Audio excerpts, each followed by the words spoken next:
Behind the laughter and timeless comedy of I Love Lucy was a woman whose real life was far more complex, filled with moments of joy, quiet retreats, personal struggles, and ultimately, a tragic farewell. Vivian Vance, forever remembered as the unforgettable Ethel Mertz, lived a life beyond the bright lights, in homes that carried stories of elegance, mystery, and even whispers of the supernatural. What became of her abandoned house? How did she face her tragic death? And what was the true value of the woman who brought so much laughter into our lives? Today, we uncover the untold story of Vivian Vance, the woman, the homes, and the legacy. Vivian Vance was a household name long before the internet or social media existed. As Ethel Mertz, she was the witty, loving, and sometimes exasperated wife next door in I Love Lucy, a show that redefined American television and comedy. But behind this iconic role, Vance was a woman balancing a demanding career and a deeply private personal life. Her connection with Lucille Ball was not just professional.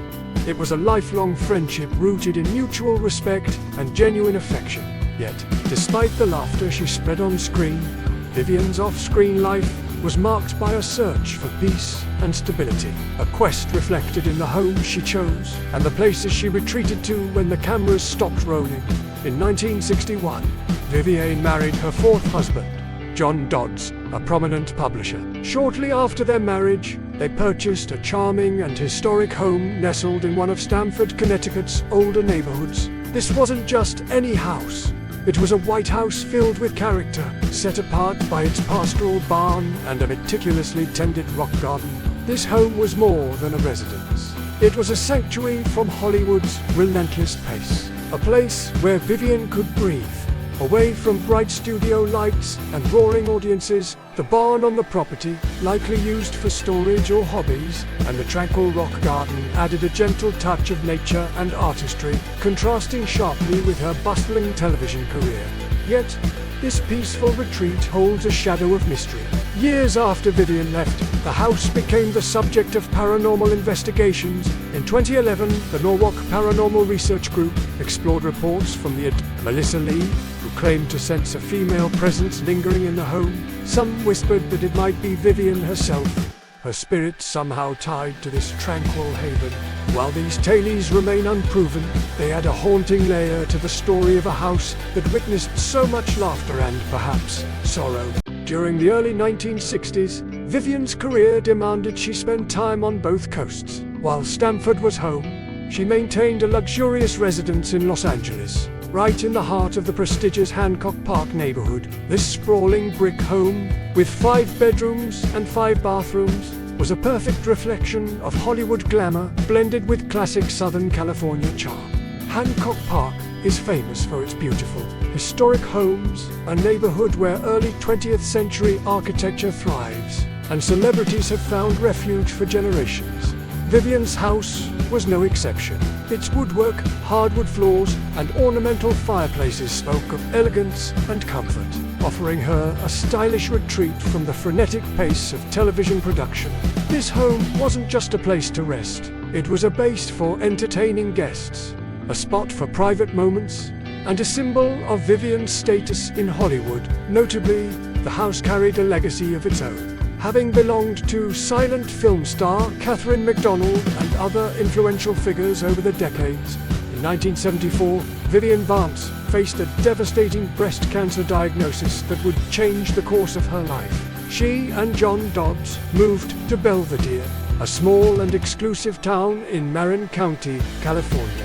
Known for its stunning views of San Francisco Bay and quiet luxury, Belvedere became the setting for Vivian's final years. At first, the couple rented a home from renowned interior designer Kanye West. This residence offered comfort and elegance, providing a calm environment for Vivian as she battled illness. Later, they purchased their own home nearby, investing a significant sum that reflected their commitment to making Belvedere their permanent sanctuary. It was in this peaceful retreat, far from Hollywood's glare, that Vivian lived out her last days. Despite her declining health, she remained connected to the public through commercials, most famously as Maxine in Maxwell. house coffee, and showing the warmth and humor fans adore. One of the most touching moments of this period was the visit of Lucille Ball. In 1979, Ball traveled to Belvedere to say goodbye to her dear friend. This emotional farewell highlighted the deep bond between the two women, who had shared decades of laughter, success, and personal trials. Vivian Vance passed away on August 17, 1979, at the age of 70. Her home in Belvedere stands as a testament to a life lived with grace, resilience, and quiet dignity. The homes Vivian Vance lived in, from the pastoral charm of Stamford to the Hollywood elegance of Hancock Park to the serene refuge in Belvedere, reflect the different chapters of her life. Each tells a story of a woman who was much more than a beloved television character. Her Stamford house, with its whispers of the paranormal, keeps alive a mystery about the spirit that once animated it. The Hancock Park home ties her to the golden age of Hollywood, a time when she dazzled audiences and mingled with legends. And Belvedere, her final sanctuary, marks the end of her battle and the beginning of her lasting legacy. Vivian Vance's story is one of contrast, laughter and sorrow, fame and privacy, glamour and simplicity. Her life reminds us that behind every star is a human story filled with dreams, struggles, and moments of grace. Despite her enormous impact on television and American culture, Vivian Vance's financial story is surprisingly modest compared to today's celebrity fortunes. Throughout her career, she earned a comfortable living, especially with I Love Lucy and The Lucy Show. But unlike some of her contemporaries, Vance was not known for extravagant wealth. At the time, television actors, especially supporting cast members, were paid far less than lead stars. However, Vance's savvy choices in managing her earnings allowed her to invest in homes that became her sanctuaries. The charming Stamford property, the elegant Hancock Park residence, and the tranquil Belvedere home estimates place her net worth at the time of her passing in the late 1970s around $250,000 to $500,000, a significant sum then, though modest by today's standards. Much of her wealth was tied up in real estate and earnings from syndication royalties, which continued to provide residuals even decades after her death. Her financial legacy may not have been flashy, but it was a reflection of her grounded personality and practical approach to life beyond the spotlight. After Vivian moved from Stamford, her Connecticut home eventually fell into neglect and disrepair. Once a symbol of a successful actress's calm retreat, the house became overgrown and forgotten by many. Local stories and paranormal enthusiasts turned their attention there, intrigued by reports of strange sounds and ghostly sightings. While these tales are anecdotal and they add a layer of mystery to Vance's story, reminding us that places hold memories, sometimes joyful, sometimes restless. For fans of I Love Lucy, the house stands as a silent monument to the woman who made Ethel Mertz so beloved. Vivian Vance's journey from humble beginnings to television stardom, from bustling studio sets to quiet countryside retreats, a portrait of a woman who embraced life as complexities with humor and grace. She gave voice and soul to Ethel Mertz, a character who remains iconic for generations. Her homes tell us about the balance she sought between public success and private peace.